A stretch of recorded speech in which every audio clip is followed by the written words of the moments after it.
জয় মা জয় মা। নমস্কার, আমি শ্রী শ্রী তান্ত্রিক ভাগ্যবান অন্ধতীর্থনাথ মহারাজ। আশা করি সকলে ভালো আছেন। যে সমস্ত মানুষ নবগ্রহ সংক্রান্ত সমস্যায় আছেন তাদের জন্য এই বিদ্যাটি খুবই উপকারজনিত। যে সমস্ত মানুষ গ্রহের সমস্যা সংক্রান্ত হয়ে কোনো সমাধান পাচ্ছেন না, পাথর ধারণ করেছেন, নবগ্রহ কবচ ধারণ করেছেন, কোনো ফলাফল হচ্ছে না, সেই ক্ষেত্রে একটি গাছের কথা বলবো আপনাদের। অন্তত একবার প্রয়োগ করে দেখবেন, অবিশ্বাস্য ক্ষমতা, অবিশ্বাস্য ফলাফল।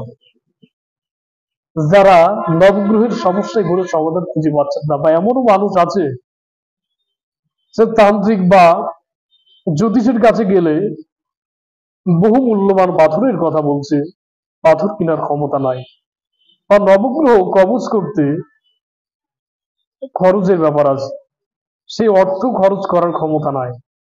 তারা আমি যে বিদ্যাটি আপনাদের সামনে উপস্থাপনা করছি, এই বিদ্যাটি অবশ্যই প্রয়োগ করুন। প্রয়োগ করলে অবশ্যই ফল পাবেন। ভিডিওটি স্কিপ করে দেখবেন না, প্রথম থেকে শেষ পর্যন্ত দেখবেন, অবশ্যই আপনার উপকৃত হবে।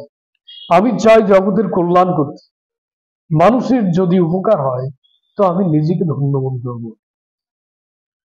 তো এই সমস্ত মানুষ কি করবেন, যারা সমস্যা আছে, যারা সমস্যার সমাধান খুঁজে পাচ্ছেন না, শনির 7.5 আছেন, সোনা ধরলে ছাই হয়ে যাচ্ছে, ব্যবসা বাণিজ্যে আয় উন্নত নাই, মামলা মোকদ্দমায় জড়িয়ে গিয়েছে, পরিবারে শান্তি নাই, কর্ম নাই, কর্ম বন্ধ হয়ে গেছে, সার্বিক দিক থেকে সমস্যায় জর্জরিত হয়ে আছে, তারা এই বিদ্যাটি প্রয়োগ করবেন। কি করবেন? আমাবস্যার দিন, আগে দেখবেন আমাবস্যা কবে পড়ছে। আমাবস্যার দিন রাতের বেলা সূর্য ডোবার পরে একটি গাছ লাগবে, সেই গাছটি হচ্ছে কালধুত্রা গাছ। আশা করি সকলে আপনারা চেনেন, কারণ ওইটা শিবের পূজায় লাগে। কালধুত্রা গাছ একটা সাদা হয়, একটা কালো হয়।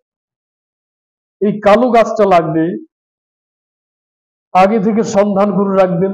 আমাবস্যার আগের দিন গাছটাকে নিমন্ত্রণ করবেন, ধূপকাঠি মোমবাতি জেলে গাছটাকে নিমন্ত্রণ করে আসবেন। এবার যেদিন আমাবস্যা, সেদিনকে যে গাছটার সামনে যে হাত জোর করে সামনে দাঁড়িয়ে পূর্ব দিকে ঘুরে বা উত্তর দিকে ঘুরে দাঁড়াবেন, বলবেন, হে সত্য যুগের গাছ, তুমি কলি যুগে জাগো, তোমার যে কাজে লাগাই তুমি সেই কাজে লাগো। 3বার এই কথাটা বলবেন। 3বার বলার পর দমটা বন্ধ করে, নিঃশ্বাসটা বন্ধ করে নেবেন। বন্ধ করে গাছটি একদমে তুলবেন, তুলে গাছটা বাড়িতে নিয়ে আসবেন। 3 কর পরিমাণ গাছের শিকড়টি কেটে নেবেন মূল থেকে। কাটার পরে দুধ দিয়ে, গঙ্গা জল দিয়ে ধৌত করবেন। ধৌত করার পর গাছটি নিজের ডান হাতে বাঁধবেন। মেয়ে হলে বাঁ হাতে বাঁধবেন, ছেলে হলে ডান হাতে বাঁধবেন। দেবাদিদেব মহাদেবের কৃপায় যত প্রকার নবগ্রহ জনিত সমস্যা থাক না কেন, সর্ব সমস্যার সমাধান হয়ে যাবে।